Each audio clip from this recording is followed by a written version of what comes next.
It is the story of Donald Trump's beginnings. That's right. Way before he had the presidency in his eye. It takes place between 1973 and 1986. Why did you want to do this movie? Everyone has an opinion about him, right?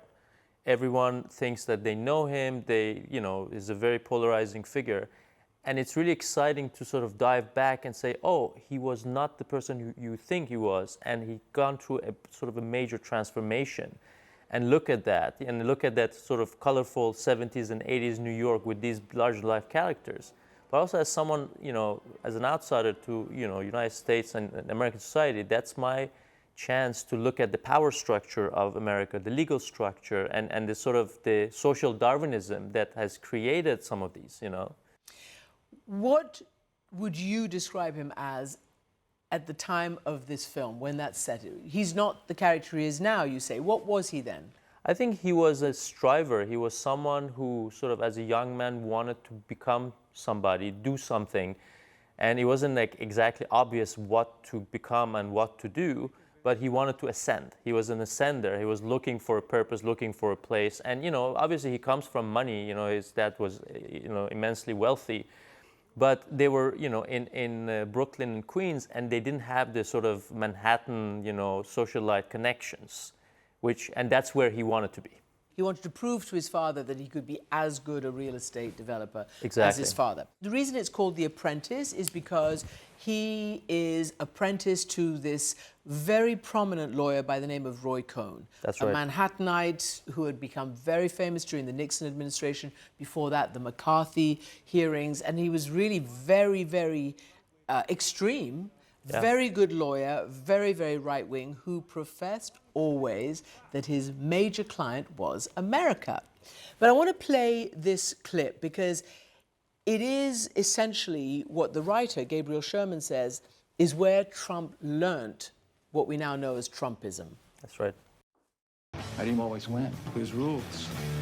The first rule is attack, attack, attack. It's gonna be the finest building in the city, maybe the country, in the world. Rule 2, admit nothing, deny everything. There's never been anything like this, of this magnitude, this quality. Ooh, cheese balls over here. What are you doing? You want one? No, it looks totally disgusting. Cheese balls. Rule 3, no matter what happens, you claim victory and never admit defeat. You have to be willing to do anything to anyone to win. So the three rules are all broken up with Right. scenes and music. That's but right. the three rules are deny, deny, deny, attack, attack, attack, and never, ever admit defeat. And you can take that as a straight line from there to January 6th. Yeah, and basically it's about like if, the reality works for you, manipulate it. If it doesn't work for you, just manufacture the reality you need. Gabriel Sherman, who wrote the screenplay, basically said, of course, that he had heard Roger Stone, a very close Trump ally, back in the 2016 campaign say that Trump was winning because he was implementing the lessons Roy Cohn taught him, these three lessons. Right, and obviously we, for dramatic reasons, we try to simplify that, Mr. Trump he's like a sponge-like character, and the, sort of a ideology or way of looking at the world, which is basically comes down to if you win, whatever you win, however you win, you won. And then you can sort of worry about the principles and worry about the aftermath, worry about the narrative afterwards. And, it's been very successful in that. And even if you lose, you win because you say that you won. That's right, because, the winning happens sort of in the world of media. And the winning happens on a newspaper page. And if you win there, then the reality would somehow follow, Is this a political film?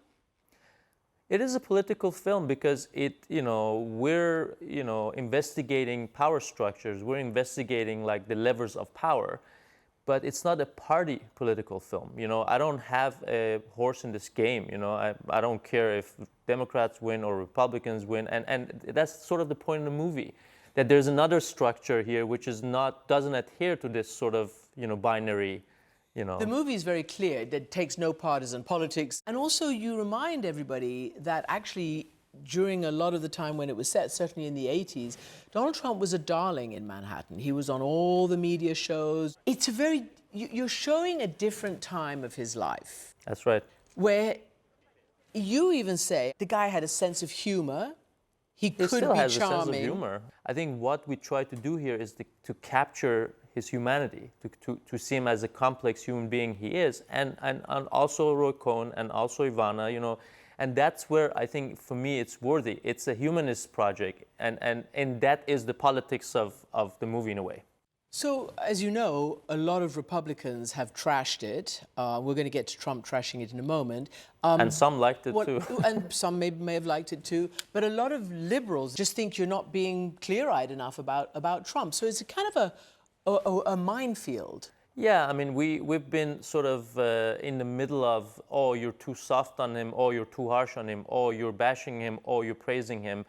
And in a way, I'm thinking, you know, if you have, you know, Roger Stone, you know, liking it, Mr. Trump hating it, Breitbart liking it, someone else, MSNBC liking it, hating it, you know, all these different actors, if we're agitating all sides, then we're doing something right. That's one way of putting it. Let's get to the media and political aspect of it, because Right. this film premiered at Cannes. It got a lot of buzz, and immediately Trump's people and Trump started to attack it. There was a cease and desist letter from the producer, the person who had actually put down the money for this film. And Trump has just recently, his latest attack on this is on a social media early Monday, calling it a cheap, defamatory, and politically disgusting hatchet job meant to thwart his presidential candidacy. And his spokesman goes on to say this garbage is pure fiction. Have you been slapped with this lawsuit? Well, not yet, and I doubt that the lawsuit would come because they know they don't have a case. You know, there's no case. There's a what? You know, are you going to make a case of us making a movie about a guy, you know, which is thoroughly researched and fact-checked. And that, I'm not saying that makes it a good movie, but I'm just saying there's nothing to, you know, you can whine about it if you don't like it.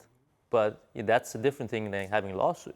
So one of the big issues that Trump and his team don't like is the scene where you show him sexually abusing, assaulting his wife, Ivana. Right. So this came from, will you tell me where it came from? We're basing this on Ivana's deposition under oath in their legal proceedings through a divorce. And, you know, this, you know, came late, it was later retold in details in a book about, you know, the relationship. In that, the same book, there is a disclaimer. The disclaimer goes like this. I know I said, oh, he raped me, but I didn't mean rape in the legal criminal sense. And I'm thinking, okay, that sounds a bit of a, like, why would you want to repeat that in detail if you want to sort of, you know, deny it later? Also, if you look at their divorce proceedings, according to the judge, the reason they got divorced was Mr. Trump's cruel and inhuman behavior toward Ivana. That's in the case. Trump later, you know, tried to get a gag order against Ivana talking about this whole thing, which he won. And, you know, this is the same guy who is, you know, accused of many times of sexual assault and all that. I mean, the latest thing is, you know, he was at the backstage of the beauty pageant saying that, you know, I can go there and I can do whatever I want because I own the place and they have no clothes and they're incredible looking women because I can get away with it. But guess what? You can't. So obviously, he denies it. He denies what Ivana wrote and said. And then remember, in the 2015 campaign, she totally retracted it. Well, that's page from Roy Cohn's rule book, isn't it? And he's denied all the other charges against him, including the convictions. He also denied that he lost an election. Why did you feel it was important to put this scene in? Well, look, I don't have like a personal vendetta against Mr. Trump. You know, I'm just stating the obvious facts here, and some of it is on Wikipedia and so forth. The reason it was important to include in the movie, because this is a movie about a human being in its complexity. As important as it was, as annoying it was for my liberal friends to show him being, relatively naive and relentless and smart with his business, dealings early on in New York. As important it is to show this aspect of his relation with Ivana, which is a tragedy, really. I'm going to play this clip because we do have a clip of them together. This is when he's trying to get her to marry him.